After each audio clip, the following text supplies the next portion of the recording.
Salut à tous, je suis ravie de vous retrouver dans un nouveau vlog et aujourd'hui j'ai rendez-vous là dans quelques minutes avec un commercial de chez Devoucou puisque je vais réessayer la selle en liège.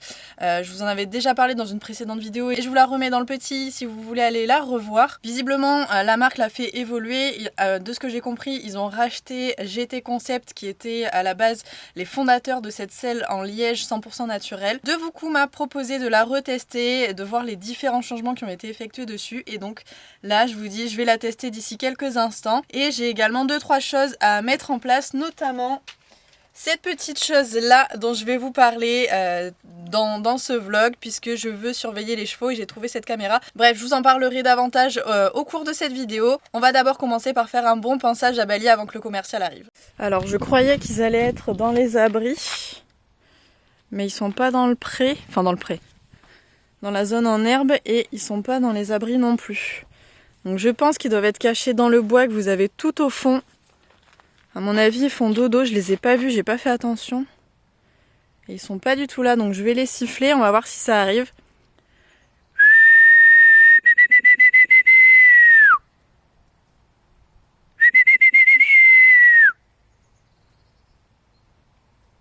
Voilà, ça arrive. Ils étaient bien tout au fond, je sais pas si vous allez les voir sortir.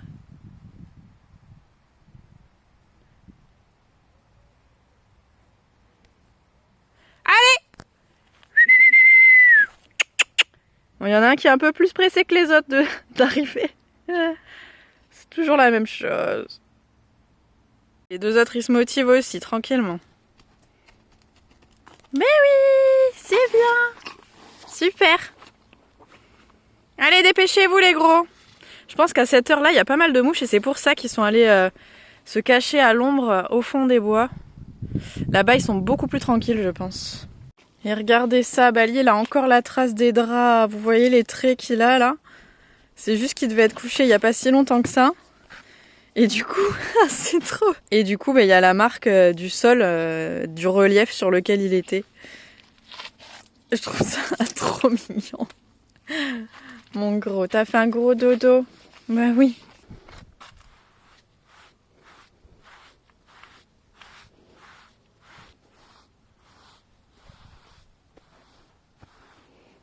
Les 80% des cavaliers, même si ce n'est pas plus d'ailleurs, ouais, ils sellent trop en avant, donc trop sur le garrot. Et okay, en fait, du coup, la selle cherche toujours sa place naturelle. Du coup, les selles ont tendance à reculer.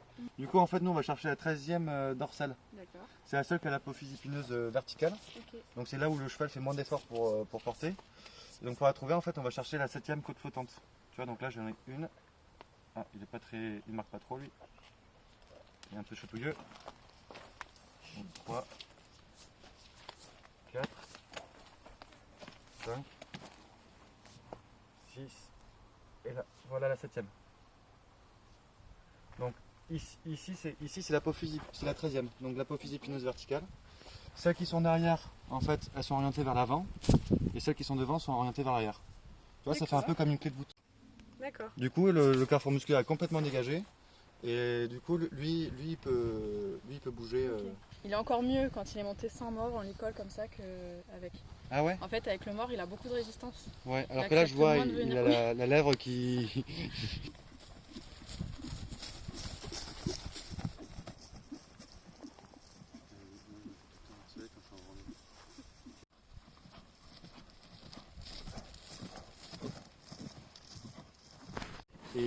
Et n'essaye pas de comprendre pourquoi je fais ça. Ok, pas de soucis.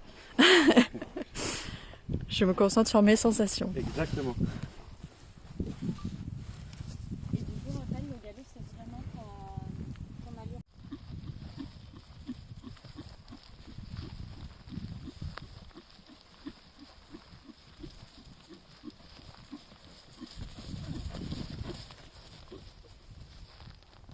C'est bien mon gros, très bien, merci Donc comme vous avez pu le voir, l'essai s'est vraiment très bien passé. Ils ont été super cool, franchement, c'était un moment très agréable. J'ai vraiment aussi appris plein de choses sur la physionomie du cheval, comment adapter vraiment réellement une selle au dos du cheval. Même si on n'est pas allé réellement dans les détails, c'était vraiment très intéressant. Bali était vraiment très à l'aise et moi aussi. Par contre, pour le coup, le siège a vraiment changé énormément de choses.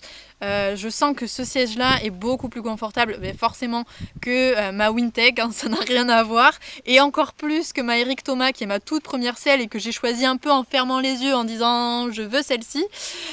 Pour le coup voilà, celle-ci est vraiment extrêmement confortable et pour le coup vous le savez maintenant je ne rachèterai jamais une selle en cuir classique et là je pense que vraiment cette selle en liège ça peut être une solution. Donc ils me l'ont mis à disposition pendant 2 semaines, donc voilà, je vais pouvoir l'essayer un peu dans tous les sens, que ce soit un petit peu à l'obstacle. Je sais pas s'il va y avoir des concours trop pendant 2 semaines, là, il me semble pas. Mais voilà, forcément en dressage, je vais partir en balade avec quand il fait chaud, quand il fait froid, avec un pantalon avec du grip, un pantalon sans grip. Et bien évidemment, je vous donnerai mon ressenti au fur et à mesure des vlogs que vous verrez. Vous allez continuer à suivre ça avec moi. Donc voilà, je pense qu'il y a vraiment pas mal de choses qui vont arriver dans les mois à venir et qui devraient être très intéressants, autant pour moi que pour vous. Donc voilà, vous allez pouvoir suivre avec moi de près ou de loin tout ce qui va se passer. Donc je suis vraiment très contente de pouvoir vous proposer ce genre de choses là. Quoi qu'il en soit, je vous ai montré en début de vidéo du coup que je voulais installer une vidéo pour les chevaux, mettre une caméra en place dans le pré. Je ne sais pas encore si je la mets pour qu'on voit les chevaux régulièrement ou si je la mets pour surveiller les animaux sauvages.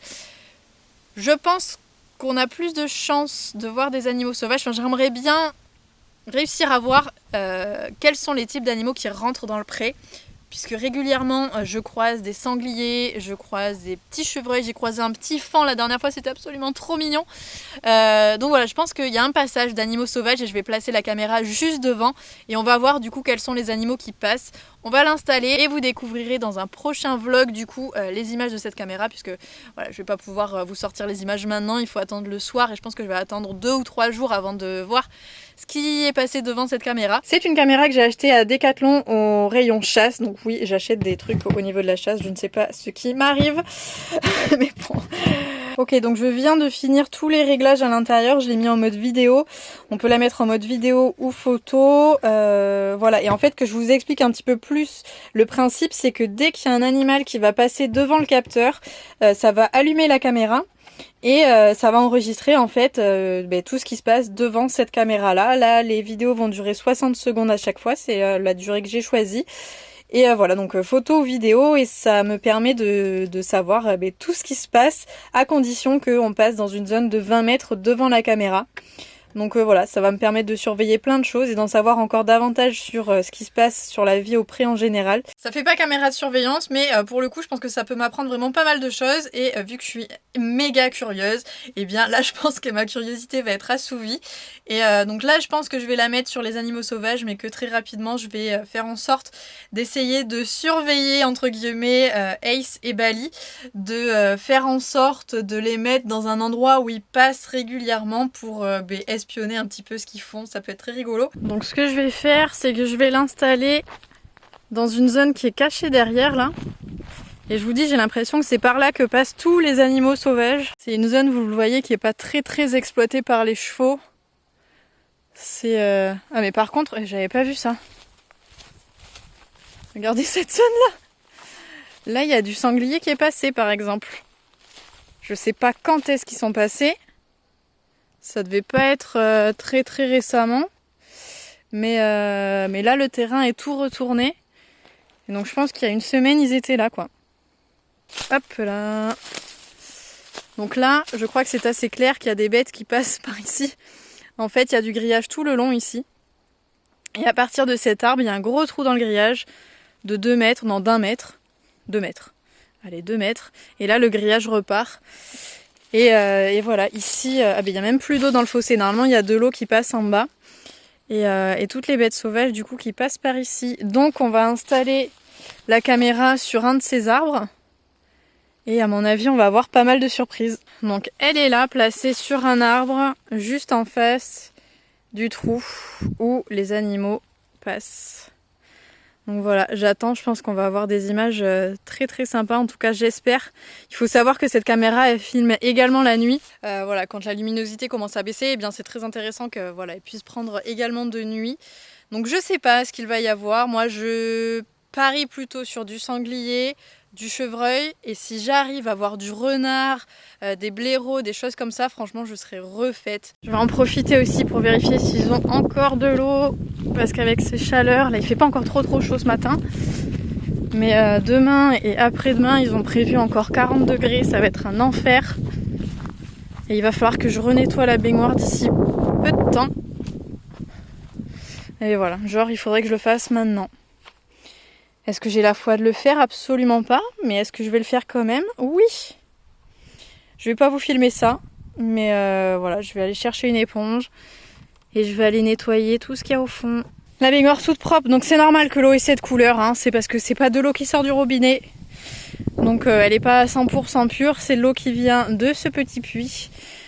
Mais elle est tout à fait potable pour les chevaux, il n'y a pas de problème, il n'y a pas de souci là-dessus. Voilà, il faut juste que je nettoie la baignoire régulièrement puisqu'il y a des dépôts qui se font au fur et à mesure des jours. Et donc voilà, il faut juste que je pense à la vider entièrement, régulièrement pour qu'elle soit vraiment très propre, c'est tout. En attendant, je crois qu'on ne reverra pas les chevaux dans cette vidéo. Ils se sont remis au fond du bois, bien au frais. À l'ombre, tranquille. Allez, moi je vais aller récupérer hop, cette petite selle, puisque bien évidemment, il est hors de question que je laisse du matériel de valeur dans la sellerie avec les chevaux. Il n'y a absolument rien qui craint dans ma sellerie. Il doit y avoir 3 tapis et les granulés des chevaux. Il n'y a vraiment pas grand chose à l'intérieur, puisque voilà, tout ce qui est de valeur, ça reste absolument pas au pré. On est pour le coup jamais assez prudent, donc voilà, la selle elle va partir avec toutes les autres affaires chez moi. Donc voilà, le bébé est à l'abri et maintenant on va aller pouvoir checker où sont les chevaux exactement. Normalement ils vont être pas très loin. Voilà, ça fait la sieste. Ça fait dodo. Ou alors? Allez les gros, c'est bien. Et donc ma foi c'est là-dessus qu'on va arrêter cette petite vidéo. J'espère encore une fois que ça vous aura fait plaisir. N'hésitez pas à vous abonner à la chaîne en cliquant sur la petite photo qui s'affiche juste ici. Ça fait toujours très plaisir. De mon côté je vous fais à tous de très gros bisous et on se retrouve naturellement très vite dans une prochaine vidéo. Salut!